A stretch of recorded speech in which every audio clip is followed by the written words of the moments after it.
20 টাকায় নাস্তা শেষ করে গোস্ত খেতে হলে বাড়িতে গিয়ে একসাথে ছেলে মেয়ে সহ খাবো। এই যুগ ছিল আমাদের এই বাবাদের যুগ। আর বর্তমানে এমন নিমক হারামের যুগ শুরু হয়েছে, মাকে হসপিটালে রেখে নিজে বয়ফ্রেন্ড ধরে পালিয়ে যায়। এমন এক নিমক হারামের যুগ চলছে। ওয়াল্লাহি বলছি, ওয়াল্লাহি আমি এই রিপোর্ট পড়ার পরে, এই সংবাদ শোনার পরে ওয়াল্লাহি বলছি, আমার মনে হচ্ছে যে আমরা দিনকে দিন পশুর জমানায় পরিণত হচ্ছে। মানুষ খুঁজে পাবেন না। আপনারা জানেন সুবা নামের যে মেয়েটা, মাত্র বয়স কত? 11 বছর। পত্রিকায় লিখেছে 11 বছরের শিশুকে খুঁজে পাওয়া যাচ্ছে না। 11 বছরের শিশু বলে, ও বলে শিশু। 11 বছরের শিশুকে খুঁজে পাওয়া যাচ্ছে না। মায়ের ক্যান্সার, মাকে হসপিটালে রেখে 2 দিন পরে হেডলাইন চেঞ্জ হয়ে গেল পত্রিকার। 11 বছরের মেয়ে তার বয়ফ্রেন্ডের সাথে পালিয়েছে। জিজ্ঞেস করছে তার সাথে পালালে কেন? বলছি টিকটকে তার সাথে আমার পরিচয়, বাড়িতে ভালো লাগে না, ওর সাথে ভালো লাগে। বয়স কত? 11 বছর। যেই বয়সে বিয়ে শাদী কাকে বলে আমরা বুঝতাম না, ওই বয়সের 11 বছরের মেয়ে টিকটকে পরিচয় করে ছেলের সাথে পালায়া যাচ্ছে। এমন সন্তান থাকার চেয়ে না থাকা ভালো ছিল। কার জন্য করছেন? আমি একজন বাপ, আমিও বুঝি। পৃথিবীর প্রত্যেকটা বাপ যত ইনকাম, যত রুজি, সব সন্তানের সুখের জন্য। নিজের এই দেড় বিঘা এই পেটের জন্য কয় টাকা লাগে বলেন? বাবারা একটু বলেন, কয় টাকা লাগে? আপনি যে ইনকাম করেন নিজের সুখের জন্য, সন্তানদের সুখের জন্য। আমরা বাহিরের কান্ট্রিতে কোনো প্রোগ্রামে বা উমরায়, সৌদিতে বা কোনো জায়গায় গেলে মাঝে মাঝে দেখি, এয়ারপোর্টে গেলে সুবহানাল্লাহ, প্রত্যেকটা প্রবাসী যখন ঘর থেকে বের হয় কোনো রকম নিজেকে শক্ত করে ধরে রাখে। এয়ারপোর্টে গেলে ছেলে মেয়েগুলোকে বুক থেকে সরাতে চায় না। কলিজা থরথর করে কাঁপে, কিন্তু চোখ দিয়া পানি বের হয় না। কারণ কোনো পুরুষ চোখ দিয়া কাঁদতে পারে না। পুরুষরা চোখের পানি দিয়া কাঁদে না, পুরুষরা কলিজার রক্ত দিয়া কাঁদে। আমি দেখেছি এয়ারপোর্টে ঢুকে অনেক কষ্টে নিজেকে শক্ত করে ধরে রাখে। আমরা তো প্রবাসীদেরকে টাকার মেশিন মনে করি, টাকার মেশিন। এই যে আজকেই তো দেখলাম ফেসবুকে একটা ভিডিও, হাজবেন্ড বিদেশে মারা গিয়েছে, তার বন্ধু বোধহয় তার বাড়িতে ফোন দিয়ে বলছে যে মারা গিয়েছে। কথা বলার পরে যে কি এক দৃশ্য! সন্তান, বিবি, বাচ্চার সুখের জন্য এক একজন প্রবাসী যে যায়। আমরা তো প্রবাস জীবন মানেই টাকার মেশিন মনে করি। আর এই জেলখানা তার চেয়ে ভালো। বিদেশে থাকার চেয়ে জেলখানায় থাকা আরো ভালো। জেলখানায় অন্তত মাসে 2 মাসে একবার অন্তত বাচ্চাদেরকে সরাসরি দেখতে পারে। আর অনেক প্রবাসী বছরের পর বছর সন্তানের চেহারাটা পর্যন্ত দেখতে পারে না। অসুস্থ হলে নিজের মাথায় নিজেকেই পানি ঢালতে হয়। অসুস্থ হলে নিজের চিকিৎসা নিজেকেই করতে হয়। মাথায় পানি দেওয়ার মানুষটা খুঁজে পাওয়া যায় না। বহু প্রবাসী এমন আছে, মৃত্যুর পরে তার লাশ গলে পচে দুর্গন্ধ বের হওয়ার পরে মানুষ বুঝতে পারে যে কেউ মারা গেছে, ঠিক না? এয়ারপোর্টে যখন যায় অনেক শক্ত করে নিজেকে ধরে রাখে। ইমিগ্রেশন কাউন্টার পার হওয়ার পরে আস্তে আস্তে করে চেহারাটা মলিন হয়ে যায়। যখন প্লেনে উঠে এই আস্তে আস্তে করে চোখের পানি পড়া শুরু হয়।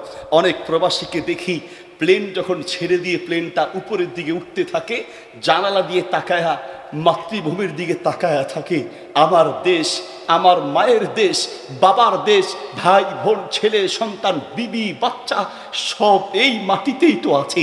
দেশের দিকে তাকায়া থাকে। প্লেনটা উঠতে উঠতে যখন দেশটা হারিয়ে যায়, আর দেখা না যায়, প্রত্যেকটা প্রবাসী কাঁদতে কাঁদতে চোখের পানিতে বুক ভাসায়া দেয়। এমন বহু প্রবাসীর জীবন কেটেছে, যেই সন্তান, বিবি, বাচ্চার শান্তি সুখের জন্য দেশ ছেড়েছে। মৃত্যুর পরে আনতে গেলে টাকা লাগবে, এই জন্য লাশটা পর্যন্ত বাড়িতে আনতে রাজি হয় না। কার জন্য করছেন? আল্লাহ বলেন, শোনো, ওয়ামাল হায়াতুদ দুনিয়া ইল্লা মাতাউল গুরুর। সারা দুনিয়া একটা ধোঁকা। বিশ্বাস না হলে বাড়িতে যান, আজকে গিয়ে বলেন, কলিজার টুকরা ছেলে, তোমার সুখের জন্য আমার জীবনটা শেষ করেছি। কলিজার টুকরা মেয়ে, তোমার সুখের জন্য আমার জীবনটা শেষ করেছি। কলিজার টুকরা বিবি, তোমাকে সুখী করতে গিয়ে আমি আমার জীবনটাকে শেষ করে ফেলেছি, আমার এই 1.5 বিঘা পেটের জন্য এত টাকা লাগে না, তোমাদের সুখের চিন্তা করে ঠিক মতো খাই নেই, ঠিক মতো আরাম করি নেই। আমি যখন মারা যাব, প্রথম রাত আমাকে মাটির নিচে রাখবে, আমি খুব ভয় পাবো। প্রথম রাত আমি মাটির নিচে থাকবো কি করে? বিবি, একটা মাত্র রাত আমার সাথে মাটির নিচে থেকো। কলিজার টুকরা ছেলে মেয়ে, একটা মাত্র রাত আমার সাথে মাটির নিচে, এক রাত শুধু থেকো, এক রাত, একটা রাত আমার সাথে মাটির নিচে থেকো। আপনার বিবি বাচ্চা আপনার সাথে মাটির নিচে থাকবে, দূরে থাক। আপনি যেই খাটে মারা যাবেন, ওই খাটে একা থাকতে ভয় পাবে। আপনি যেই রুমে মারা যাবেন, ওই রুমে একা থাকতে ভয় পাবে। আপনার সাথে কবরে মাটির নিচে থাকবে, দূরে থাক।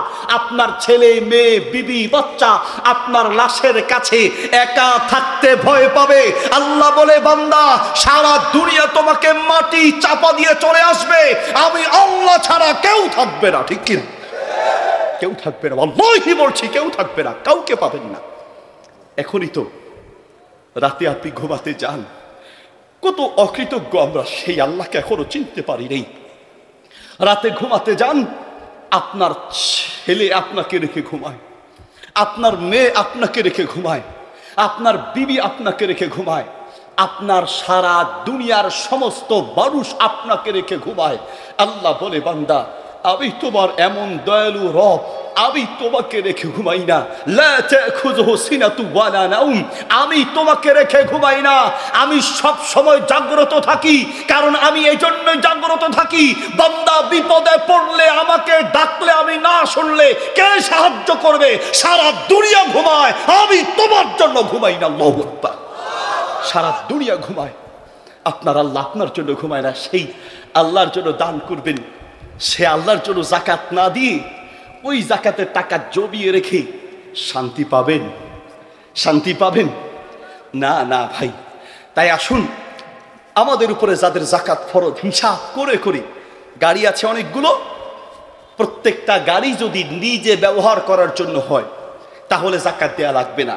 কিন্তু গাড়ি যদি আপনার ব্যবসা হয়, কিনবেন বিক্রি করবেন, কিনবেন বিক্রি করবেন, এইভাবে যদি বিক্রির উদ্দেশ্যে গাড়ি কিনেন, সেই গাড়ির দামের উপরে যাকাত আসবে। মোবাইলের বিজনেস যদি করেন, সেটা নতুন মোবাইল হোক আর পুরাতন মোবাইল হোক, মোবাইল কিনবেন বিক্রি করবেন, কিনবেন বিক্রি করবেন, আবার কিনবেন, মানে ব্যবসা যদি উদ্দেশ্য হয়, সেই মোবাইলের দামের উপরে যাকাত আসবে। ব্যবসা করছেন, দোকানের র্যাক, দোকানের যে সমস্ত আসবাব আছে সেগুলোর উপরে যাকাত আসবে না, তবে বিক্রির জন্য যে পণ্য রেখেছেন সেই পণ্যের দামের উপরে যাকাত আসবে। কতভাবে যে যাকাত আমরা পরিত্যাগ করছি, ইসলামের এত বড় গুরুত্বপূর্ণ একটি বিধান, এই বিধানের ব্যাপারে আমাদের মানে কোনো সচেতনতা নাই।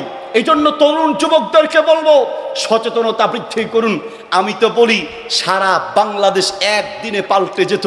আমরা ওলামায়ে কেরাম, মসজিদের ইমাম খতিব, মসজিদের কমিটির লোক, এলাকার তরুণ যুবকরা যদি সচেতন হয়, বিশেষ করে মসজিদের ইমাম আর খতিবরা যদি সচেতন হয়, যেই ব্যক্তি যাকাত না দিবে, যেই ব্যক্তি যাকাত আদায় করবে না, যে মানুষের টাকা মেরে খাবে, সুদখোর ঘুষখোর, কোনো বেনামাজির জানাজা ইমাম সাহেব পড়াবে না, যেই বিয়ে বাড়িতে নাচ গানের অনুষ্ঠান চলবে, যেই বিয়ে বাড়িতে গায়ে হলুদের অনুষ্ঠানের নামের নোংরামি চলবে, সেই ব্যক্তি যাকাত প্রদান করবে না, কোন ইমাম সাহেব যদি সিদ্ধান্ত নেয় ওই ব্যক্তির জানাজা আমরা পড়াবো না, সারা বাংলাদেশ একদিনে পাল্টে যাবে। ঠিক কিনা? একদিনে পাল্টে যাবে, একদিনে পাল্টে যাবে শুধু সিদ্ধান্ত নিলে। নবী সাল্লাল্লাহু আলাইহি ওয়াসাল্লাম যার তার জানাজা পড়াতেন না, রাসূল সাল্লাল্লাহু আলাইহি ওয়াসাল্লাম যার তার জানাজা পড়াতেন না। জানাজা পড়ানোর আগে তিনি খবর নিতেন, আলাইহি দাইনুন, এই লোকটার কাছে কেউ কোনো পাওনাদার আছে কিনা।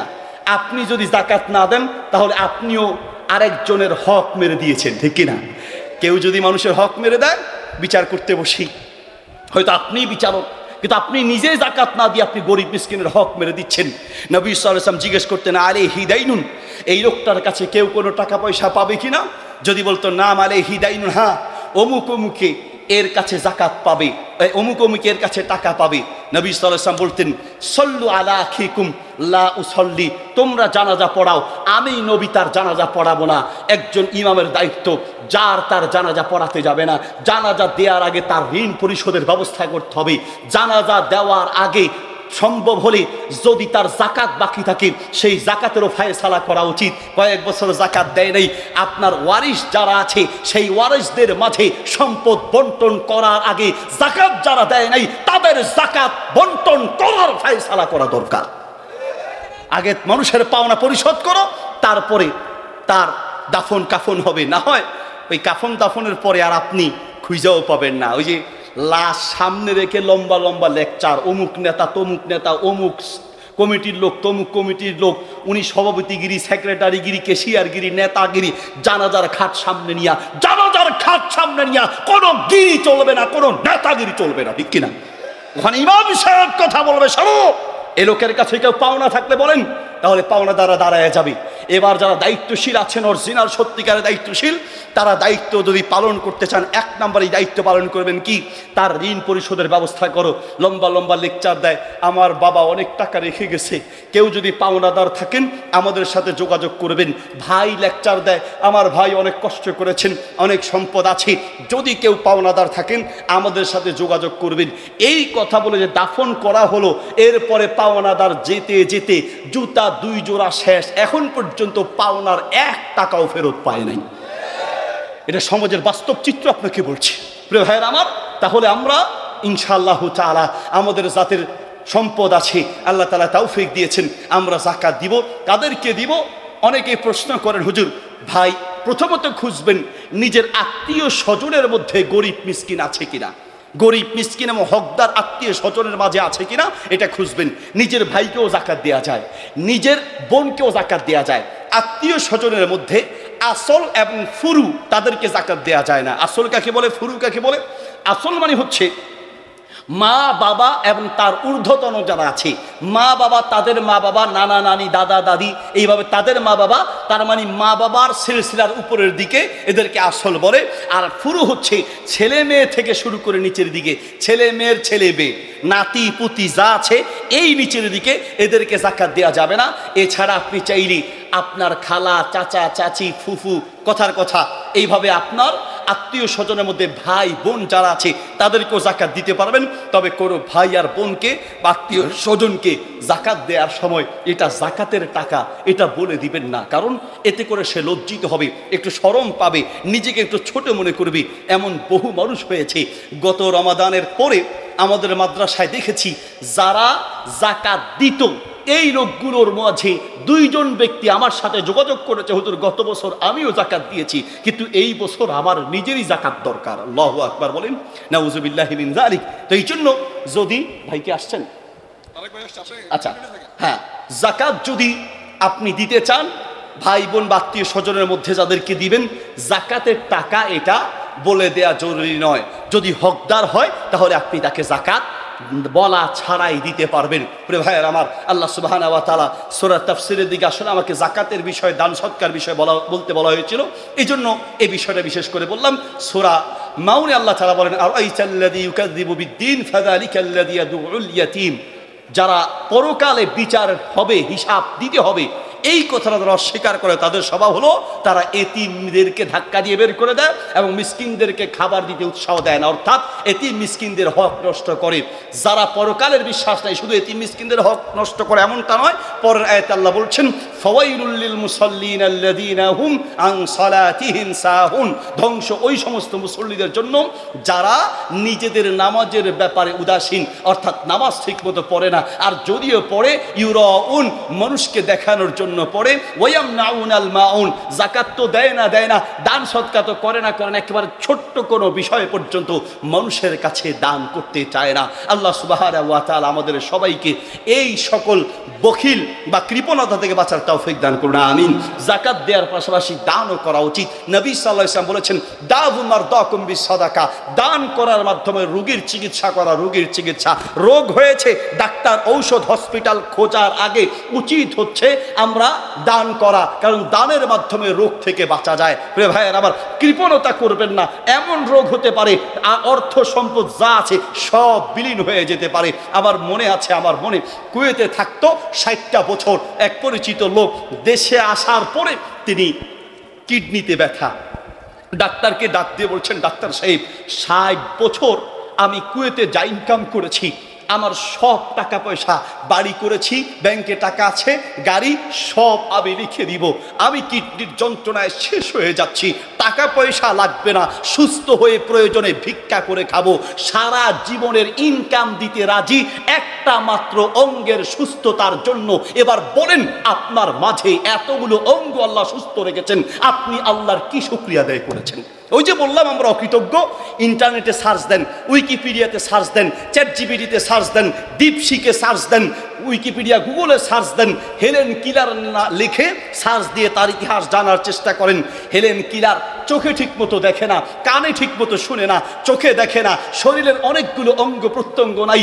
হেলেন কিলারকে ডেকে প্রশ্ন করা হলো, আল্লাহ তোমাকে এতগুলো অঙ্গ প্রত্যঙ্গ দেয় নাই, আচ্ছা বলো তো দেখি, আল্লাহ যদি তোমাকে তোমাকে যদি প্রশ্ন করি, তোমাকে যে তোমার স্রষ্টা রব এতগুলো অঙ্গ প্রত্যঙ্গ দেয় নাই, আচ্ছা শোনো তো, তোমার স্রষ্টার প্রতি তোমার কি কি অভিযোগ আছে? স্রষ্টা যে তোমাকে চোখ দেয় নাই, কান দেয় নাই, শরীরের অনেকগুলো অঙ্গ প্রত্যঙ্গ নাই, দৃষ্টি নাই, শ্রবণ শক্তি নাই, তোমার স্রষ্টার প্রতি তোমার কি কি অভিযোগ আছে? হেলেন কিলার বললেন, আমার স্রষ্টা আমাকে কি কি দেয় নাই সেই পর্যন্ত আমি চিন্তা করতে পারি নাই। আমার স্রষ্টা আমাকে যা যা দিয়েছে আমি কিয়ামত পর্যন্ত গড়েও তো শেষ করতে পারবো না। আল্লাহু আকবার। কি শুকরিয়া আপনি আদায় করেছেন বলেন।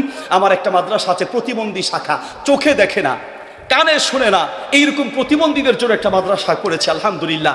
সেখানে আমার এক টিচার আছে, অন্ধ, চোখে দেখে না, টিচার চোখে দেখে না, ছাত্র চোখে দেখে না, অন্ধ। মাঝে মাঝে তাদের চেহারার দিকে তাকাই আর আমি আমাকে বলি, চোখে দেখে না, নিজের মা বাপকে দেখতে পারে নাই, ছেলে মেয়ের মুখটা দেখতে পারে নাই, দুনিয়ার এই সৌন্দর্য দেখতে পারে নাই, তারা সারা জীবন জন্মের পর থেকে না দেখে জীবন কাটাচ্ছে। আপনি বলেন তো, এই চোখ বন্ধ করে কয়দিন আপনি চলতে পারবেন? একদিন, এক সপ্তাহ, এক মাস পারবেন? এক বছর চোখ বন্ধ করে চলতে? তাদের তুলনায় আল্লাহ আমাদেরকে কতটা যে ভালো রেখেছে, শুকরিয়া আদায় করা উচিত। যাকাত দেওয়ার পাশাপাশি মাঝে মাঝে অসহায় মানুষের পাশে দাঁড়ানো উচিত। তাহলে কি হবে? ইনশাআল্লাহ তাআলা আপনার মধ্যে আল্লাহ সুবহানাহু ওয়া তাআলার কৃতজ্ঞতা বোধ জাগ্রত হবে, অসহায় এবং এইরকম বিপদগ্রস্ত মানুষের পাশে যাবেন, আল্লাহর শুকরিয়া আসবে। দান করলে রোগ থেকে বাঁচা যায়, দান করলে বিপদ থেকে বাঁচা যায়, খারাপ মৃত্যু থেকে বাঁচা যায়, দান করলে আল্লাহর মহব্বত পাওয়া যায়। ওয়াজাবাত মুহাব্বাতিনা লিল মুতাবাযিনিনা ফিয়া, দান করলে আল্লাহর মহব্বত পাওয়া যায়। দান করার মাধ্যমে আরশের ছায়ায় মেহমান হওয়া যায়, দান করার মাধ্যমে জান্নাতের মেহমান হওয়া যায়। আল্লাহ সুবহানাহু ওয়া তাআলা আমাদেরকে দানশীল হওয়ার তৌফিক দান করুন, আমিন। সুবহানাকাল্লাহুম্মা ওয়া বিহামদিক, আশহাদু আল্লা ইলাহা ইল্লা। ভাই আপনারা বসবেন, আমাদের পরে ভাই ওবায়দুল্লাহ তারেক ভাই আসছেন, মাশাআল্লাহ। ভাইয়ার সঙ্গীত বলবেন, হ্যাঁ, আব্দুল হাই সাইফুল্লাহ ভাই আছেন এবং শেখ আহমদুল্লাহ হাফিজুল্লাহ আছেন। আপনারা বসবেন এবং শেষ পর্যন্ত থাকবেন। এই যে একজন গেল, একটু উঠে গেলেন, তাহলে মাহফিলের সৌন্দর্য নষ্ট হবে। আল্লাহ তাআলা সবাইকে বসার এবং দ্বীনি কথাগুলো মনোযোগ সহকারে